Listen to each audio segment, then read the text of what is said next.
concocted a large number of justifications for their programs. Of course, the original justification was this steep ascending graph that we talked about earlier.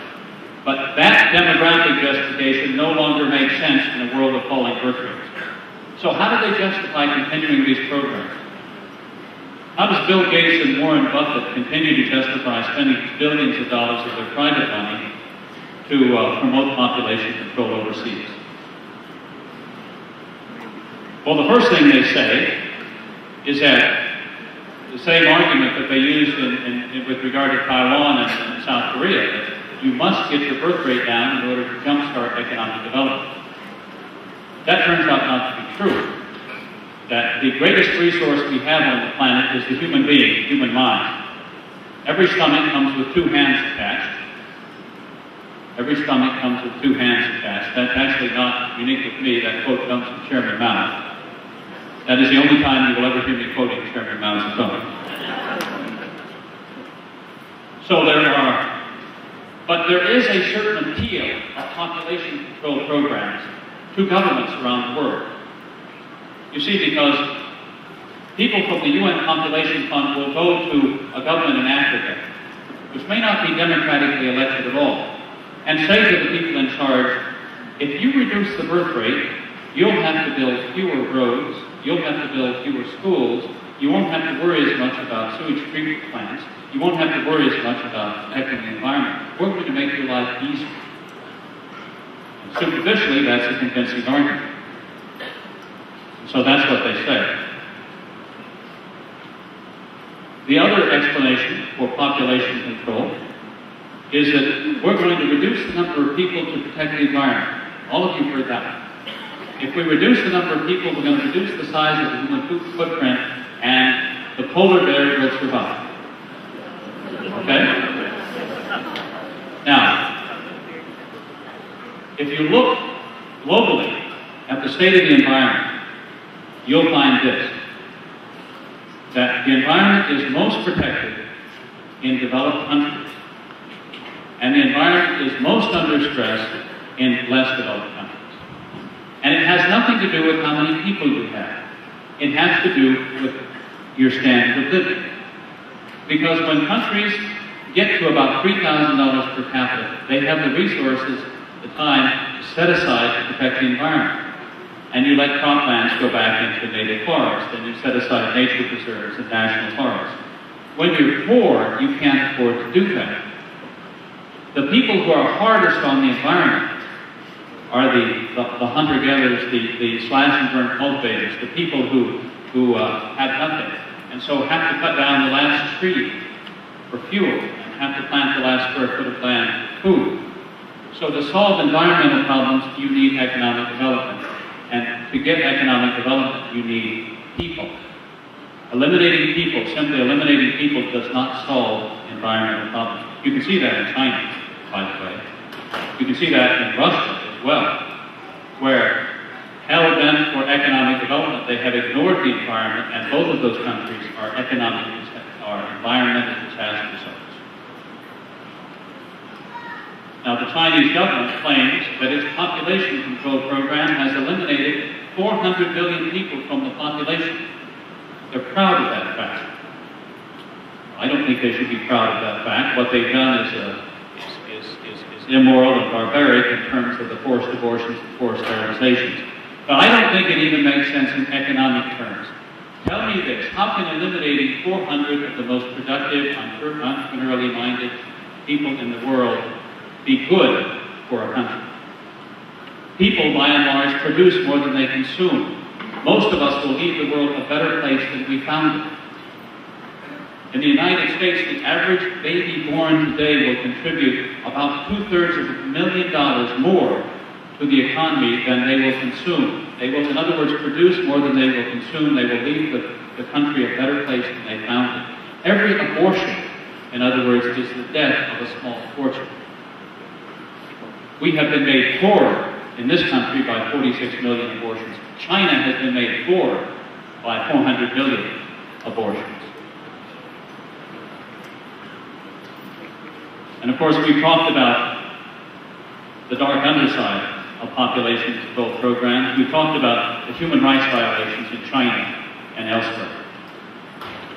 We've talked about a little bit about how population control programs take money away from primary health care.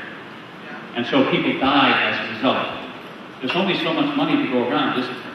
And if you spend your money sterilizing and aborting and contracepting women, you're not going to have money to treat malaria and typhus and typhoid. This actually happened in Peru a few years ago. Peru had a massive sterilization campaign. They sterilized 300,000 women over the course of a few years. And at the same time that all the doctors and nurses were forced to be out sterilizing women, what happened? They had a malaria epidemic. Rates of deaths from preventable diseases skyrocketed. Why? Because the doctors and nurses who would have been treating those sick people were out doing sterilizations. So every time you focus on population control, people die because it diverts resources from what they really need. It undermines primary health care. Now, we have an unholy trinity of people supporting population control programs, and let me tell you who they are. They're the radical environmentalists on the one hand, whose idea of paradise was the Garden of Eden before the creation of Adam and Eve. Okay? Once Adam and Eve were created, there's four of them. Radical environmentalists. Then you have the radical feminists, who have no love for family or children. That was driven home to me when I came back from China in the early 1980s. And I met with the head of the National Organization of Women. And I told her what was being done with her sisters in China, that they were being arrested for the crime of being pregnant, that they were being forcibly aborted, forcibly sterilized thereafter. I had gone to her first because I thought she was the head of the National Organization of Women. She's in favor of women's rights, of women's freedom to choose. Women in China were not free to choose. I thought she would be sympathetic. You know what she said to me when I got done showing her pictures and telling her everything that I had witnessed that was going on in China? She said to me this. She said, well, I'm personally opposed to forced abortion, but after all, China does have a population problem. And that was the end of it. They would do nothing. So when radical feminists tell you that they're in favor of choice, no they aren't. They're in favor of abortion. They are anti-life from beginning to end. So that's the second leg of the unholy trinity. The third leg are the population controllers themselves, who just don't like people in their numbers. And who say things like, well, the carrying capacity of the earth is only 100 million. And so we need to reduce the population count to that number. That's an actual quote from one of the leading population control figures, Garrett Hardin. He didn't tell us what he was going to do with the other 6 billion on the way to get down to 100 million. Now, I have to say this, that if the radical environmentalists and radical feminists and radical population controllers don't want to have children themselves, fine.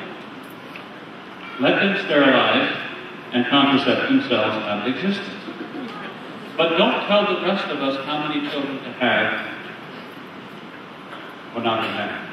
That right belongs to parents. That's a God-given right that should not be abrogated, taken away by governments.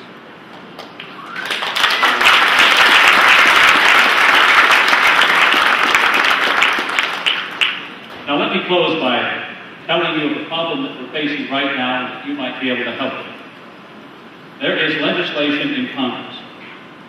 It is called the Global Sexual and Reproductive Health Bill. Some of you may have heard of it. It was introduced by a radically pro-abortion Congresswoman, Carolyn Maloney, from New York.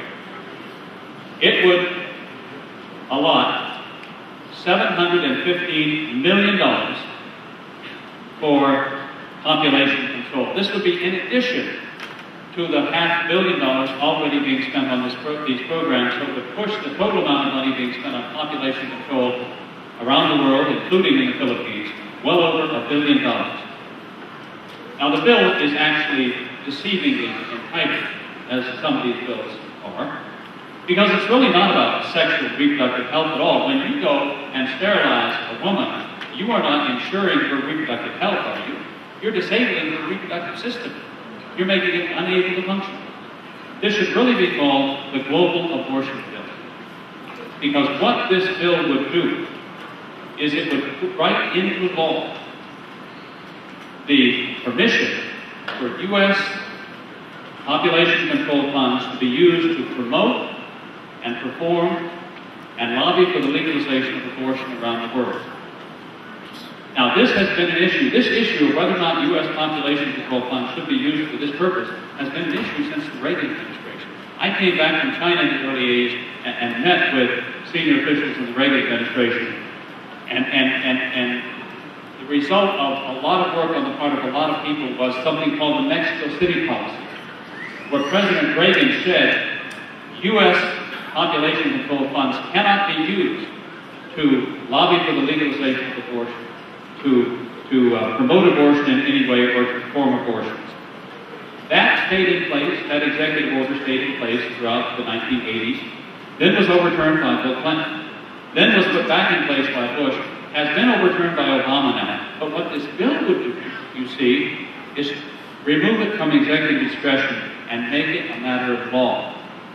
As a matter of law, if this bill passes, our tax dollars could be used in the Philippines or in Kenya to promote abortion, to perform abortions, or to lobby for the legalization of abortion. They're using funds now, I believe, in violation of U.S. law, to lobby for the legalization of abortion in Kenya. If this law passes, what they've done will not be illegal. If this law passes, they will be able to go into the Philippines and use tens of millions of dollars of your tax dollars and mine to lobby for the legalization of abortion in a country where the vast majority of the people are pro-life. We have on our website is pop.org, top.org. TOP is short, not for me, I'm a POP, but it's short for Population Research Institute. Top.org, we have a link to a petition where we're getting tens of thousands of signatures that we're going to send to Congress against this law. Most Americans do not want to have their tax dollars used for this purpose. Even those who are not pro-life balk at the idea, many of them balk at the idea of having their tax dollars used to perform abortions and promote abortions overseas. So, if you could join me in that, visit our website and sign that petition, I would appreciate it. I think the bill can be stopped and should be stopped.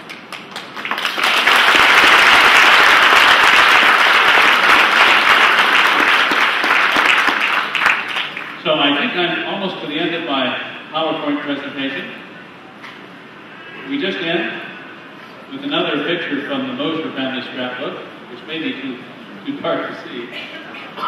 People are the ultimate resource. They're the one resource you can't do without. Who would have thought 100 years ago that you could take silica sand from the beach and make silicon chips? Nobody. People with the God-given intelligence can meet the challenges posed by their numbers and find ways to not only protect the environment, but make life better for all of us. So in rejecting people, we're actually making ourselves poor, not just spiritually poor, but economically poor as well, socially poor as well. I believe there's plenty of room on God's green earth for all of us, red and yellow, black and white. And I also believe, as a matter of faith, that not only is there no overpopulation problem on earth, there is no overpopulation problem in heaven either.